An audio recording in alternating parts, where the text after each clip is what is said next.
Hi friends, இங்கே பாருங்கள். பூஜை ரூமில் எல்லாம் எடுத்து வச்சுட்டு உங்களுக்கு காமிக்கிறேன்னு சொன்னேன் பார்த்தீங்களா. எல்லாம் எடுத்து வச்சுட்டேன். கோலத்துக்கு மேலேயே தான் வச்சுருக்கேன்.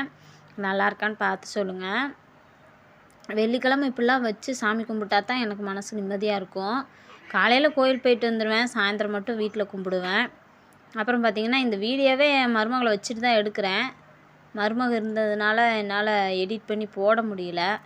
அதனால் கொஞ்சம் டைம் ஆகி போச்சு. Bye friends.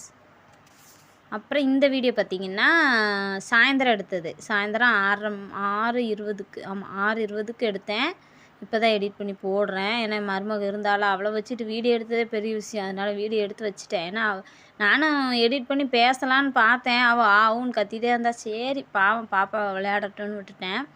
இப்போ சாமியெல்லாம் கும்பிட்டுட்டேன். நீங்கள்லாம் சாமி கும்பிட்டிங்களா? நீங்கள் இன்றைக்கி என்னை பார்த்து என்ன கற்றுக்கிட்டீங்கன்னு கமெண்ட்டில் சொல்லுங்கள். இந்த வீடியோ பிடிச்சிருந்தால் லைக் பண்ணுங்கள், கமெண்ட் பண்ணுங்கள், ஷேர் பண்ணுங்கள். மறக்காமல் நம்ம சேனலை சப்ஸ்கிரைப் பண்ணுங்கள்.